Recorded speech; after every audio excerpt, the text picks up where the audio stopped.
Hello. Happy New Year. It's 2024. Boy, feels a lot like 2023. I suppose that's not true. I still have my hands, and this time last year, I did not. So, we're going to do a double feature this week because I haven't had enough time to actually finish anything that I've started. So we're going to look at Parker first, Oscar the bus, and then we're going to look at the Tangerine engine. Okay, great, let's go.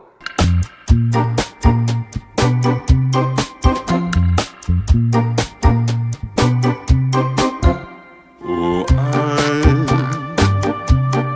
I'm so awkward. I'm so awkward. All right, I've got one of the heater boxes off, engine's upside down. This stud is broken, so we've got to get that out. I don't have a nut that fits the threads that are all mangled on that anyway, so we're going to weld a nut to it and see if I can't just back it out of there.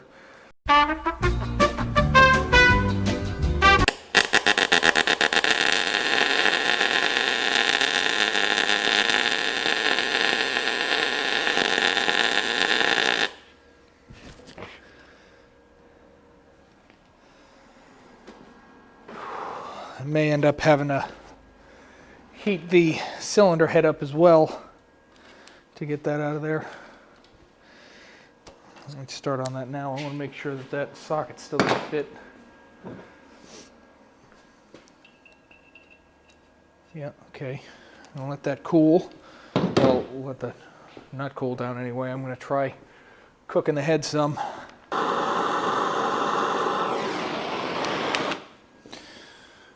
Okay, let's try this again. Come on. Come on.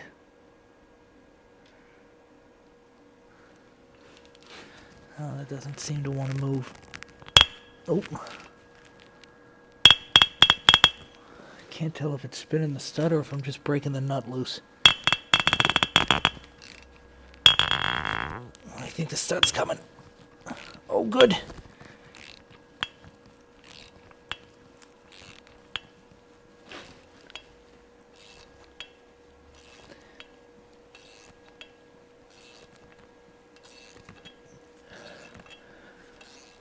Nice.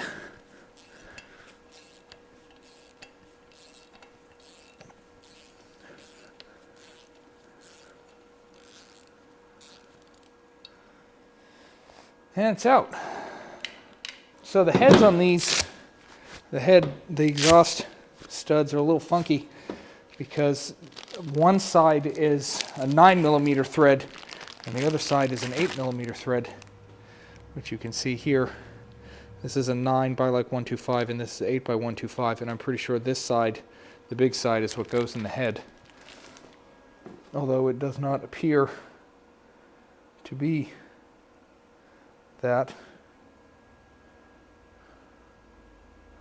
It looks like the 9mm side goes in the head. Or the 8mm side goes. What? All right, it's been actually probably a couple of weeks at this point that I've at least filmed anything on Oscar. I have been working on him kind of off and on, trying to get, parts on. I got the engine running.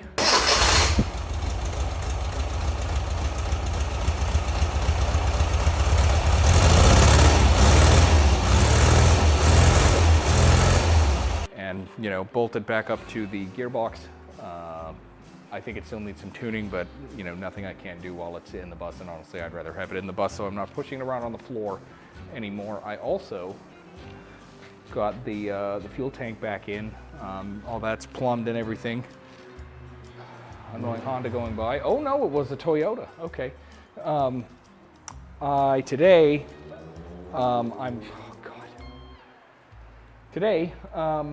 There's a whole bunch of wiring and like extra stuff. This bus was originally fuel injected. It's not anymore. Someone's put some sort of progressive Weber on it.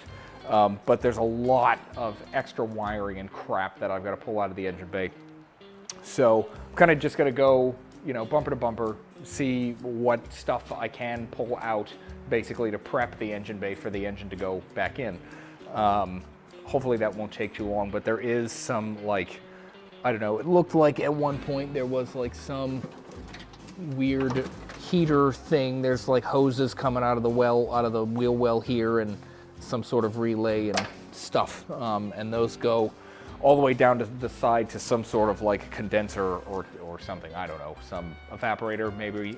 So it could act, oh, that's what it is. It's an AC unit because there's, I don't know if you can see, up the back there, over the head, is an AC unit. That's actually very similar to the unit that fell on me around this time last year and went through my hand. I don't know if you can see the scar, but I went to the hospital last year, if y'all recall, and then I ruined this hand shortly after that. God, I hope that doesn't happen. Coming up on that anniversary now. Yeah, so let me, God, I hope this thing is stable. Shakes a little bit. Let me grab a light and we'll crawl underneath and have a look at all this stuff that I'm going to pull out. Greasy axles. Oh god, cables. Let's see here.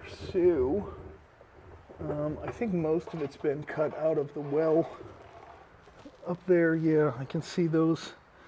And then this guy right here. I don't know what that is, but there's like extra hoses and wiring that goes to that, and then that piece up there in the corner that goes like up the B-pillar, and more hose and crap just around everything. So I'm going to try to find all the wiring and everything that goes to that, and pull as much of that stuff out as I can. I did the shift bushings. I've got to finish putting that together. I actually have to pull this side of the rod out so I can do the bushings up there. Once I get that done and get the engine back in, it's really like brakes and electrical after that. And hopefully that won't be too big a deal. I don't know what that is. What the hell is that? That's got to be more stuff. More, is that the horn? Or like a bicycle bell? That is so weird. I don't know what that is. What else we got up here? Ground wire for the fog lights. Someone's definitely done some stuff to this, so I'm hoping that. Oh, it's missing a caliper. Great.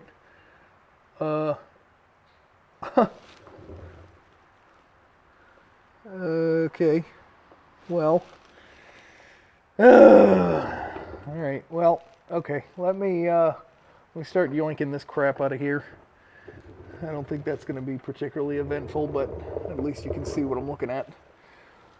Yeah, all right. I'll let you know when I'm doing something important. All right. Pulled quite a lot of stuff out of there.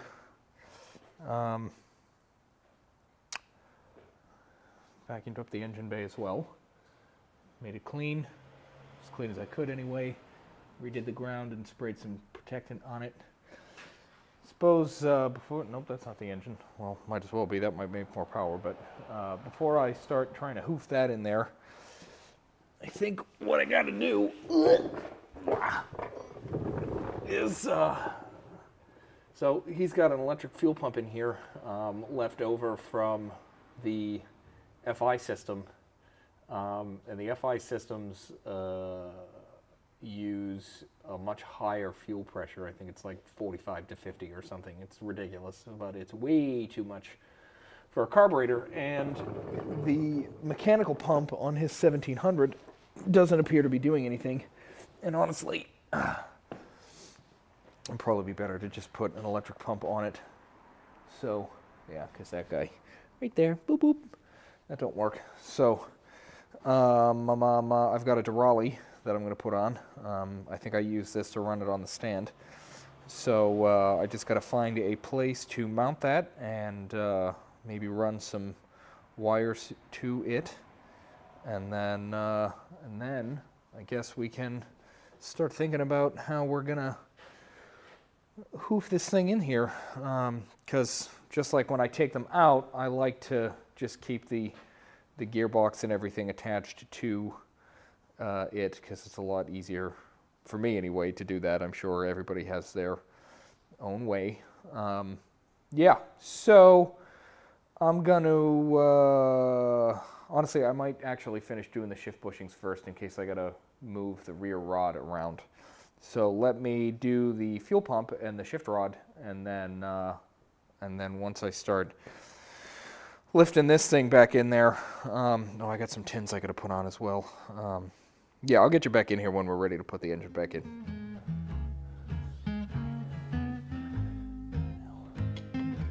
Start going up with this side.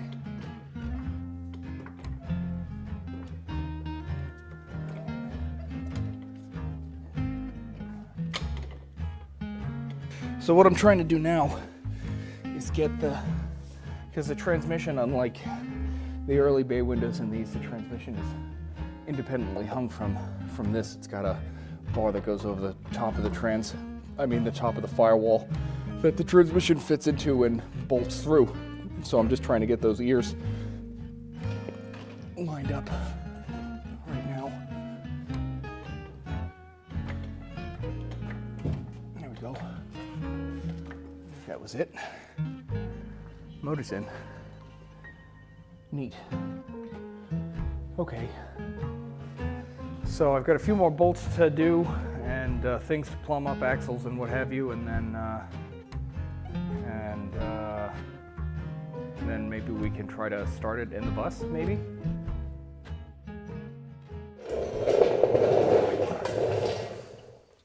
Hello. We're going to try to figure out what size engine this is, as well as clean up the jugs and reseal the top end. All right, so this is the crate engine that came out of the orange 69 custom bug. It's been broken in. There's like no miles on it as far as I can tell, but it has been sitting for a very, very long time. And what happens when engines sit for a very long time is all the rubber bits dry out and get hard, and they don't seal very well once you start putting heat to them again. So I'm going to do a top end reseal, just the top end. I'm not going to split the case. I will likely do the rear main seal, but I'm doing all the rubber seals and probably some of the paper seals as well, depending on how everything starts to look.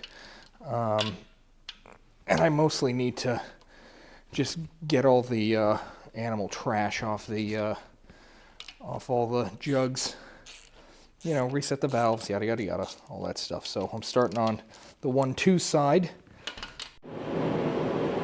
All right, I've got the heat going again. Sorry.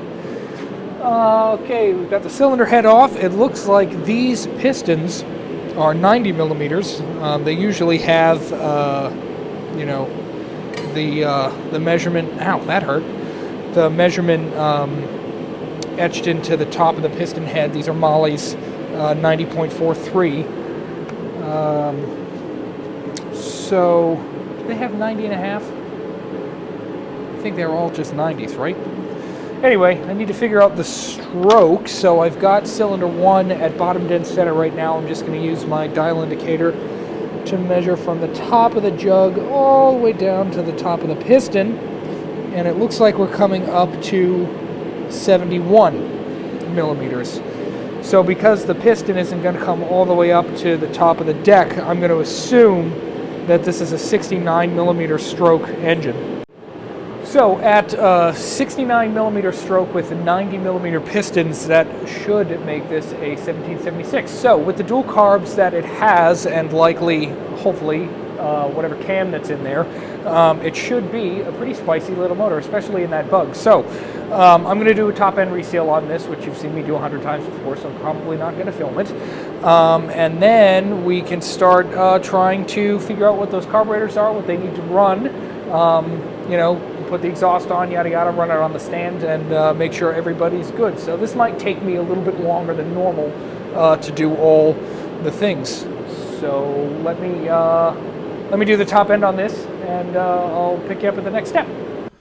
So I was having a problem getting the belt aligned, and I noticed that the generator wasn't sitting flat in the stand when the shroud was on.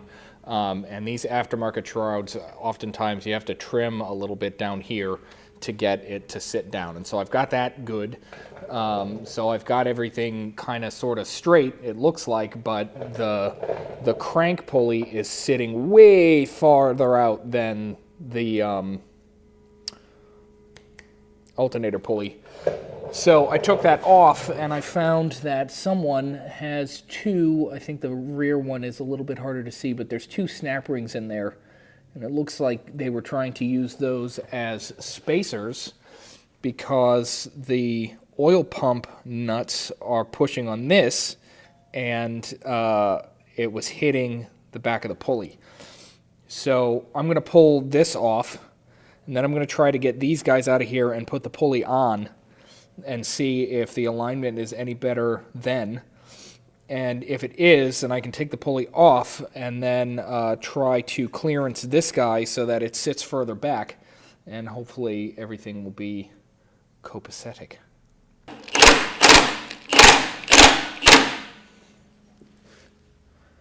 Oh, okay. All right, I've got the pulley back off. It's hitting the pump nuts and studs. This is going to take some time to figure out. They got tight, so I ordered from CB this shim kit. I've got two of them in there now, and I've got the pulley torqued down, and it's not quite on there yet, but my alignment is still pretty shite. So these kits also come with smaller ones that are for the alternator, so I'm going to try to step the alternator pulley out a little bit. If that doesn't work, what I'm going to do is I'll end up pulling the oil filter off, or the oil pump cover off, and replacing these top studs with bolts, and hopefully that'll give me a little bit more depth, and I can take one of those shims out and set this back a little bit further. But let's see if I can get this off and line this up any better. Oh, good, that's coming off very easy. All right. There are different thicknesses, so I think I'll do one big and one small to start, because I've got the same setup on the bottom. Okay.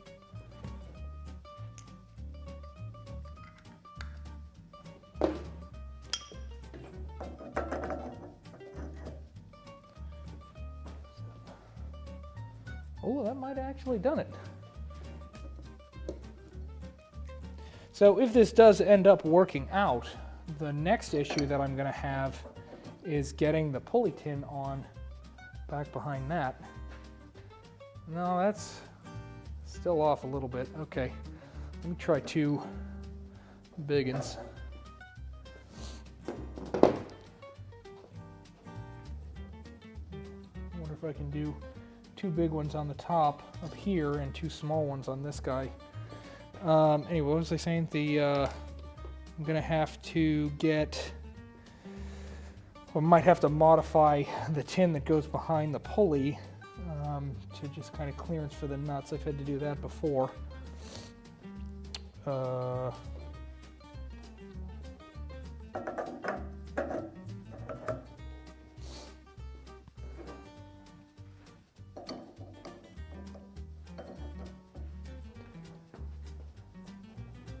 That's not looking too bad.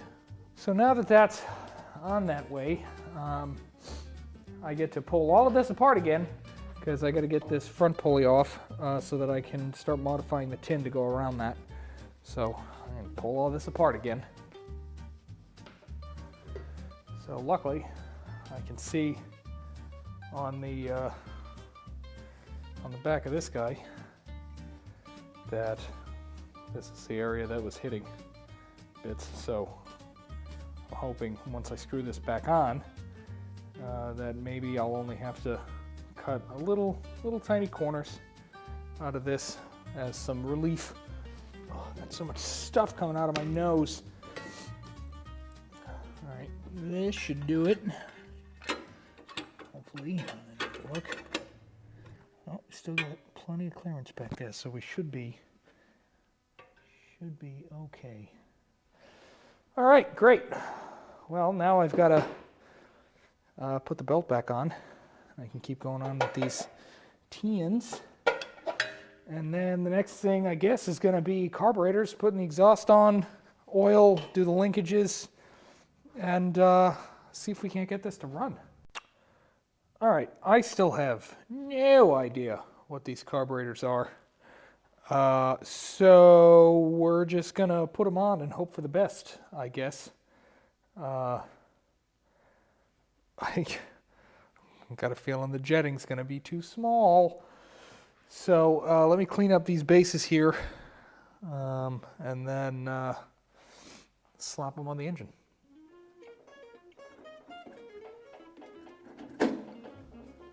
Okay. And this feller is on this side.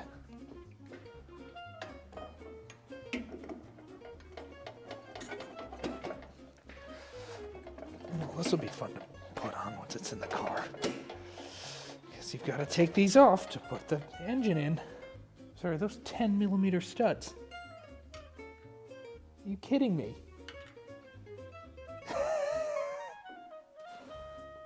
Okay, great.